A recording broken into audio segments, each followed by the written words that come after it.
mais c'est la 3e FAQ de Rouge Vert Bleu. C'est parti. Pour tes courts-métrages, fais-tu un storyboard ou as-tu tous tes plans dans ta tête? Ça dépend des projets. Par exemple, les 48 heures, j'ai pas le temps de faire un découpage, c'est-à-dire une liste des plans. Donc bah on découpe sur le moment. Sinon oui, s'il y a plus le temps de préparer le projet, c'est bien. Avant je faisais ça, avant je faisais toujours un storyboard, c'est-à-dire que je dessinais mes plans, même si je dessine très mal, mais ça allait très vite sur le tournage de me dire ah ok on fait ce plan là, je le visualisais, je savais ce que c'était. Mais aujourd'hui quand je fais une liste de plans, je fais plus une liste écrite des plans, avec à chaque fois qu'est-ce qui se passe dans le plan, et ça permet de préparer avant dans quel ordre on va tourner les plans pour être le plus efficace possible. Si t'as envie d'écrire toute la liste des plans parce que tu arrives à les réfléchir avant, fais-le, sinon bah improvise sur le tournage, y a pas de bonne ou mauvaise façon.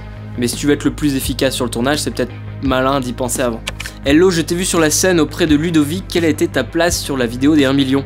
Eh bien c'est comme pour les autres vidéos des 700 000, des 800 000, des 900 000, c'est-à-dire que j'ai co-réalisé avec Ludovic. Avant le tournage on se voit et on reparle du scénario, mais on découpe aussi le film, c'est-à-dire qu'on fait une liste des plans ensemble, et ensuite sur le tournage, je joue le rôle de réalisateur, même si Ludovic est là, et comme il est devant la caméra, donc voilà, je vais le diriger, et je vais diriger aussi les autres comédiens avec Ludovic. Je cadre aussi, par contre la lumière c'est pas moi qui l'a fait, c'était Mathieu Misiraka, qui était directeur photo sur ce projet. Après je suis aussi là en post-production pour finaliser le montage avec Ludovic. Et c'était une expérience assez ouf, parce que c'est la première fois que je faisais un tournage avec une aussi grosse équipe, tourné en raid, avec de la grue, du steadicam, des effets spéciaux en masse. Donc ouais, c'était un super challenge et un super moyen de continuer à apprendre. Ludovic nous amène à faire des blockbusters pour internet et c'est assez fou, c'était assez une grosse expérience.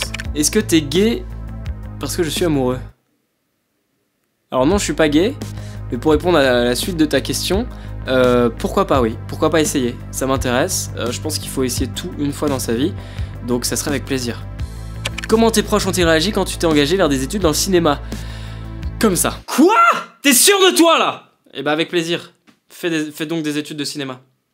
Allez, file. Non, en vrai, j'ai eu de la chance parce que mes parents m'ont soutenu pour aller dans cette direction, mais je vais vous expliquer pourquoi. Parce que c'est souvent une question que je reçois, c'est comment j'arrive à convaincre mes parents qu'il faut que j'aille faire des études dans le cinéma. Moi, c'était logique parce que je faisais des vidéos depuis que je suis tout petit, donc à force d'en faire, etc., bah oui, mes parents pouvaient pas me dire non, tu feras pas ça, enfin... C'était une suite logique. J'avais pas à prouver à mes parents que j'étais passionné par ça. J'avais toutes les preuves du monde, j'avais déjà fait plein de vidéos. La seule façon que tu as de prouver à tes parents que c'est vraiment ce que tu veux faire, c'est de commencer à en faire tout de suite des vidéos. Fais-en. Quelle preuve même tu as de toi-même que tu veux vraiment faire ça? Vas-y, prouve-le quoi. Fais des vidéos, putain. Tu fais partie de l'équipe Les Parasites? C'est quoi les Parasites? C'est quoi les Parasites? Qu'est-ce qui t'inspire avec les Parasites? La vie tout simplement non. Oui? Tout simplement. Qu'est-ce qui peut nous inspirer d'autre que ce qu'on connaît finalement? Quand on essaye d'écrire un scénario avec les Parasites, c'est plus des idées ou des envies ou des choses qu'on a envie de dire et on se dit tiens, comment on dit ça avec une histoire? Donc on réfléchit à une histoire qui pourrait amener le propos qu'on a en tête quoi. Comment t'y prends-tu pour construire un budget et financer tes projets? Bah pour l'instant malheureusement ils sont pas financés, on est tous bénévoles avec les Parasites et on fait avec l'argent de notre poche, on met... Personne n'est payé. Malheureusement, les revenus publicitaires de YouTube nous permettent pas de nous payer du tout. Donc à côté, on fait tous d'autres boulots pour en vivre, même si c'est toujours lié à la vidéo. Moi, je fais des vidéos, je réalise des vidéos pour des marques, pour des entreprises. Voilà, j'aime aussi. Les comédiens, ils jouent au théâtre ou dans d'autres films où là, ils sont payés vraiment. As-tu été capable de déterminer les éléments saillants qui font le succès d'un court-métrage? Le scénario, j'ai envie de dire, c'est le scénario. Après, bien sûr, t'as des éléments qui amènent les gens à regarder plus ou moins ta vidéo, comme la vignette bien sûr, et le titre de ta vidéo bien sûr qui vont faire que les gens vont cliquer, qui vont regarder, mais ça suffit pas, après il faut que ta vidéo soit suffisamment bien pour que les gens aient envie d'en parler et de la partager, c'est vraiment ça qui va faire le succès d'un court-métrage. Par exemple Monsieur Carotte, le film qu'on a fait avec les Parasites, avait un sujet suffisamment fort et choquant pour que les gens en parlent et il y ait des articles de journaux dessus, etc. Oui, malheureusement, tout ce qui est lié au sexe, ça va être beaucoup plus regardé.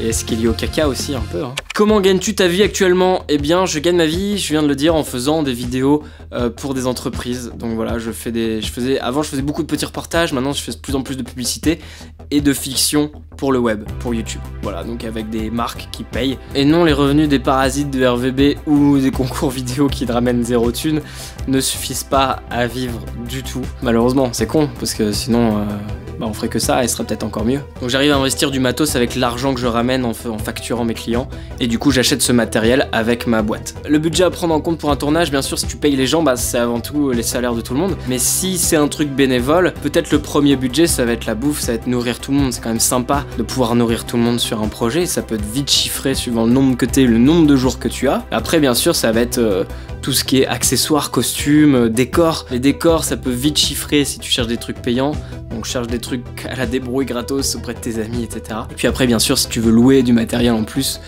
pour le son, pour l'image. Pourrais-tu vivre de ton activité avec les parasites? Aujourd'hui non, même si on a un Tipeee, le but c'est pas de se rémunérer directement parce que ce serait assez insuffisant ce qu'on ramène en fait. On pourrait peut-être se faire financer par un grand groupe média, une grosse chaîne télé, mais ça reste des budgets dérisoires si c'est diffusé uniquement sur YouTube. Peut-être qu'il faudrait penser à aller vers la télévision ou vers des plateformes qui vont bientôt sortir sur internet où là le contenu sera payant comme Netflix ou d'autres choses qui arrivent. Sinon te verrais-tu bosser pour des projets d'entreprise? Eh bien oui, c'est ce que je fais pour avoir un salaire stable. Par contre ça non, enfin je pourrais essayer de trouver un CDI, mais le problème c'est que moi je veux avoir suffisamment de temps pour faire mes projets et un CDI ça me laisse vraiment pas assez le temps pour faire mes projets, donc non, c'est pas vraiment un salaire stable, c'est suivant les clients que je vais avoir au mois, etc. Donc ça varie. Ça va? Eh bah tranquille, et toi? En moyenne, quel est le budget vidéo des parasites? Ah le fric tout de suite, ça intéresse, hein? Et ouais, malheureusement, on vit dans un monde où on a besoin de thunes. Quel est le budget? Pour l'instant, il était de 0 parce qu'on le comptait pas et qu'on mettait tous un peu de notre poche pour la bouffe, pour tout ça. Le prochain film qu'on va sortir des parasites nous a coûté 3000 €. 3000 € en bouffe, en accessoires et tout, on avait 3 jours de tournage, pourtant personne n'est payé. Donc voilà, pour vous donner un ordre d'idée. T'as fait une école de ciné? Si oui, laquelle? Tu as fait quelle école de cinéma? Tu nous conseilles laquelle? T'as fait quoi comme étude? Alors oui, j'ai fait une école de cinéma, mais j'aime pas dire laquelle parce que j'ai pas envie de faire de pub pour une école de cinéma. Toutes les écoles de cinéma se valent à peu près. J'ai déjà fait une vidéo pour répondre à ces questions, et l'idée c'est pas de vous influencer dans votre choix, donc je préfère ne pas dire, c'est pas important. Tu peux même très bien ne pas faire d'école de cinéma et tout apprendre sur internet et en faisant par toi-même. Combien de temps mets-tu pour monter une vidéo des parasites? On va dire que je mets en moyenne 2 jours et demi. C'est-à-dire une journée de dérush, synchro dérush, une journée de montage, une demi-journée de fignolage. Mais en vrai ça me prend plus de temps parce qu'on met plus de temps à faire des allers-retours avec tout le monde, d'essayer d'avoir le meilleur montage possible en faisant des projections tests, même si on envoie juste la vidéo sur YouTube en répertorié. Mais pourrais-tu faire un tuto sur After Effects pour faire des effets spéciaux plutôt cool? Je ne suis pas un pro du tout d'After Effects, même si je me débrouille un peu, mais j'ai les bases que un peu tout le monde a sur internet. Si tu regardes videocopilot.net, même si c'est en anglais, tu peux comprendre parce que tu vois ce qui se passe à l'écran. Il y a même des tutos en français sur Matrunks qui sont très bien. Comment tu fais pour prendre contact avec les gens que tu veux interviewer? Bah je les contacte sur Twitter, sur Facebook, sur le téléphone. Mais généralement c'est des gens avec qui j'ai déjà travaillé, du coup c'est un peu plus facile. Donc je les appelle et je fais ouais, tu veux faire ça? Ouais, ok, bah viens, fais, ouais, cool. Ton coup de cœur sur YouTube, ta vidéo. Ta vidéo, et si tu l'as pas encore sortie, ta vidéo quand même. Donc mets-la en ligne. Dis-moi, entre les interviews, les parasites, les vlogs, les coups de main aux copains, etc., tu dors quand? Je ne dors pas. Pourquoi il faudrait dormir? Attends, il y a des gens qui dorment? Il y a des gens encore aujourd'hui qui dorment? Non, j'ai pas besoin de dormir. Je suis pas fatigué. Mais si, bien sûr que je dors. Oh! PS, t'as pas le numéro de Roxane, c'est pour un pote. Bah si, bien sûr. Alors attends. Roxane va être... Alors c'est le 06 12 42. Voilà. Tu me demandes, hein, ça te donne un autre numéro comme ça. Le plus gros risque que tu as pris dans ta carrière de vidéaste? C'est une question très intéressante. Pourquoi? Parce que j'ai l'impression qu'il faut constamment prendre des risques. Il y a plusieurs projets qu'on m'a proposés, surtout en tant que chef-op, où j'avais peur d'y aller et j'avais l'impression de mettre en péril le projet à accepter. Mais en fait j'en étais capable, mais il y a quand même cette petite peur de se dire putain, et si je me foire quoi? Et la leçon que j'ai retenue c'est juste, mais faut dire oui quoi, faut dire oui au challenge, parce qu'en fait on est capable de relever tous les challenges. Si on reste que dans les projets qu'on a déjà fait, putain on progresse pas, il faut qu'à un moment on ait un truc, on nous dit est-ce que tu veux m'aider à faire ça? Et là ça nous paraît au-dessus de ce qu'on a toujours déjà fait. Mais ouais, parce que si on dit non, par exemple la vidéo du million de Ludovic, avec Jérémy qui est assistant réel, on n'avait jamais géré un projet aussi gros, et c'était une super expérience. Je pense qu'il faut pas avoir peur de se jeter dans des gros projets. Si tu pouvais nous dire comment tu prépares ton tournage, ça serait cool. Ouais, ça serait cool. Je pense que je ferai une vidéo sur justement l'assistanat réalisation qui consiste à préparer le tournage, ou aussi la prod. à quoi il faut penser, etc. Ça peut être super cool de faire un podcast là-dessus. Je ferai un podcast là-dessus et j'essaierai même d'avoir une interview d'un assistant réel de ouf, ça serait cool. Pourras-tu nous parler en détail du métier d'assistant réalisateur? Ouais, j'aimerais beaucoup et je vais le faire. Comment donnes-tu un sens à ton éphémère existence sur cette terre en perdition? C'est beau ce que tu écris et à la fois très triste. Eh bien, je fais ce que je sais faire, je fais des vidéos et j'ai l'impression d'avoir trouvé un sens au fait de faire des vidéos parce qu'on peut dire des choses en vidéo, on peut éveiller les consciences à faire des vidéos, on peut faire réfléchir les gens sur certains sujets en faisant des vidéos, on peut questionner, etc. Donc ouais, j'ai l'impression d'avoir trouvé un sens à mon existence en faisant des vidéos. Si je savais faire autre chose, si j'étais un inventeur, j'essaierais d'inventer une machine à créer de l'énergie illimitée par exemple, tu vois. Si j'étais un savant de ouf, j'inventerais un petit bouton comme ça où t'appuies et ça désactive toutes les armes dans le monde et plus personne peut s'entretuer. Ça serait pas mal comme truc, tu vois. En moyenne, combien de pages de script faut-il pour un court-métrage d'environ 6 minutes? Eh bien 6 pages. Ouais, on a tendance à dire qu'une page égale 1 minute. Et c'est vrai, si tu formates ton scénario d'une façon traditionnelle, et bah vraiment une page, ça sera 1 minute. En tout cas, avec les Parasites, à chaque fois qu'on a écrit un court-métrage, et bah une page, c'était 1 minute au résultat. Travailles-tu toujours avec les mêmes personnes? Beaucoup, oui.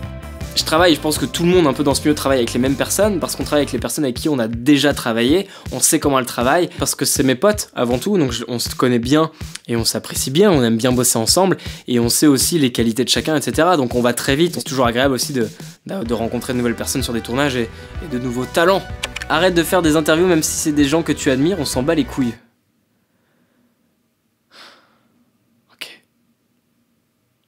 Je suis désolé Micro Rose, moi je savais pas que tu t'en battais les couilles, t'aurais dû m'envoyer un message plus tôt. Ce que je vais faire c'est que je vais les tourner, je vais pas les diffuser du coup. Ouais, je vais faire ça. Parce que moi là-bas je m'étais dit, putain, si un mec il a pas envie de le regarder, bon bah il le regarde pas, tu vois, c'est pas grave. Mais peut-être qu'il y a des gens quand même qui aiment ça. Mais en effet, si tout le monde s'en bat les couilles, bah je vais arrêter, ouais, ça sert à rien, putain, merde. Putain, j'avais pas pensé, bah tu vois, merci pour ton commentaire, merci. Merci, tu es le meilleur, c'est tout. C'est tout ? C'est pas sympa ça, Nils. Moi j'aime pas trop les commentaires comme ça, ok? Ça c'est vraiment les rageux ça, qui écrivent ça. Hein. Toi t'es vraiment un rageux, Nils. Hein. Moi le meilleur. Tu veux que je te dise qui c'est le meilleur? Écoute-moi, Nils. Y a pas de meilleur, ok? Ça n'existe pas ça. C'est un concept de merde. Arrêtons. Y a pas de compétition ici, ok? Je suis pas le meilleur. Y a pas tout le monde. Ok? C'est hyper discriminatoire. C'est même raciste, spéciste, tout ce que tu veux. Est-ce que ta place ne serait pas plutôt devant la caméra? Eh bah écoute, là je suis devant, mais non, je me sens plus à l'aise quand même derrière. Même si je pense que comédien c'est quand même un des métiers les plus cool. J'ai plus envie de raconter des histoires que d'être le pantin de quelqu'un qui va raconter son histoire. Même si tu peux coécrire en tant que comédien. Ou écrire, et réaliser, et tout faire. Tu es super Guillaume. Écoute, merci Thibaut. C'est marrant, qui c'est qui choisit les questions affichées là? J'ai pas de question. Bah du coup j'ai pas de réponse à cette question qui n'en est pas une du coup. Comment on va faire? T'as une copine? Bah ouais, j'en ai plusieurs même. De copines. Bah oui, quand même. J'ai des copains aussi. Oh non, c'est déjà la fin de cette trilogie de FAQ pour Rouge Vert Bleu. Je tenais à te remercier pour toutes les questions intéressantes que t'as envoyées et pour tous les commentaires encourageants et aussi pour toutes les idées de podcasts tuto que t'as donné. On se donne rendez-vous à la rentrée septembre avec plein de nouveautés. Moi c'est Guillaume, n'hésite pas à t'abonner à Rouge Vert Bleu si tu l'es pas encore abonné parce que c'est plein de conseils sur tout ce qui tourne autour de la vidéo, on échange, on apprend ensemble et tout, c'est top. Allez, bonnes vacances, salut.